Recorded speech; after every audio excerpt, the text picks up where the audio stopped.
Hello everyone, I hope मैंने आपको ज़्यादा वेट ना करवाया हो। आई मीन 2 और 3 weeks are not too much. Sorry.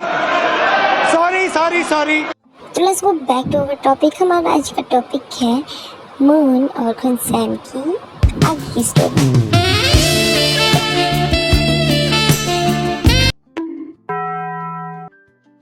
जैसे कि आप सब देख ही सकते हैं, हमारी मून प्यार में अंधी ऑफिस में आ चुकी है। आते ही उसने सबसे पहले जो पिक्चर देखी है वो खनसैम की है।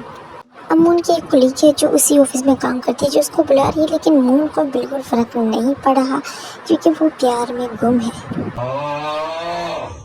अब मून को उसके ऊपर तरस आ जाता है तो वो उसकी बात सुन ही लेती है आखिरकार, और फिर उसके पास जाती है। वो उसको सारा ऑफिस इंट्रोड्यूस करवाती है और बहुत सारे बाकी कलीग से भी मिलवाती है और उनको बताती है कि ये हाफ थाई है और हाफ ब्रिटिश। ये लोग उसको फ़ौरन समझ के उसके साथ इंग्लिश में बात करने लगते हैं, लेकिन वो बताती है कि भाई हाफ ब्रिटिश और हाफ थाई हूँ, मतलब मुझे थाई ज़बान आती है तो मुझे बोलने दो ना भाई। और स्मार्टनेस काहे दिखाई रहे हो। कॉलेज मून के साथ बहुत ज़्यादा फ़न करते हैं, उसको बहुत ज़्यादा फ़नी वे में डराते हैं, फ्राइंग वगैरह करते हैं, सब कुछ करते हैं। बट आफ्टर दिस वो एक रूम में जाते हैं, उसको पूरा ऑफिस दिखाते हुए एक जगह से रोने की आवाज़ आ रही होती है। वो वहाँ पे जाते हैं और वहाँ पे वो पूछती है कि यहाँ से रोने की आवाज़ क्यों आ रही है। हमारे पास यहाँ पे एक और करेक्टर अनलॉक होता है जो यहाँ पे काम करती है एज अ मेड, जो है मिस चीन। यहाँ भी सेम इंट्रोडक्शन होता है, सेम ही सब कुछ होता है। फिर वो कहती है हाफ ब्रिटिश हूँ, फिर वही सेम चीज़ रिपीट हो रही है कि उसके साथ फॉरेन लैंग्वेज यूज़ करते हैं। और फिर उसको ये कलीग ले जाती है सारे ऑफिस के सामने, जहाँ पे वो सारे सेटल होकर अपना काम करना शुरू कर देते हैं। उसे पूरे ऑफिस के सामने खड़ा करती है और कहती है कि मून को अभी भी लगता है लेडी बॉस बहुत ज़्यादा काइंड हार्टेड है, लेकिन फिर वो उसको बताते हैं कि ये सिर्फ एक सोशल इमेज है, इसमें रियलिटी का कोई लेना देना नहीं है। मैं नहीं मानता। बॉस बहुत ज़्यादा स्ट्रिक्ट है अपने रूल्स को लेकर, अपने ऑफिस को लेकर। ये बस लोगों के सामने अच्छी बनती है। और पूरे ऑफिस में शोर मच जाता है कि लेडी बॉस आ गई है। मून जो कि अभी अपनी जगह पर नहीं बैठी थी, खनसैम के बिल्कुल सामने खड़ी थी। फिर उसके बाद वो भाग जाती है और अपनी सीट पे बैठ जाती है। लेडी बॉस पूछती है कि बताओ ये क्या टाइम है। सारा ऑफिस चुप रहता है।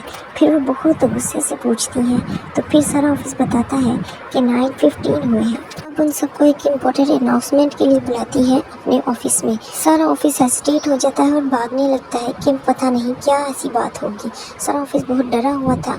जब वो रूम में बैठते हैं तो उनको बताती है कि मुझे अपनी फैमिली की रेपुटेशन, अपनी कंपनी की रेपुटेशन और हर चीज़ बहुत ज़्यादा इम्पोर्टेंट है, तो मैं आपके सामने एक चीज़ रखना चाहती हूँ और मुझे बहुत ज़्यादा बुरा लगेगा अगर कोई मेरे रूल्स को तोड़ता है।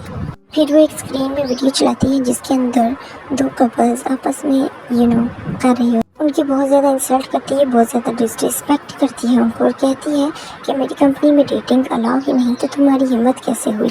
इस पर लड़की रोना शुरू कर देती है कि अपनी डिसरिस्पेक्ट देखकर सारे लोगों के सामने। तो लड़का कहता है हमें ऐसे ऑफिस में रहना ही नहीं जहाँ पे हमारी इज्जत ना की जाए, हमें डिसरिस्पेक्ट किया जाए। किसी को पसंद करने पे, किसी से प्यार करने पे आप डेटिंग अलाउ ही नहीं करती।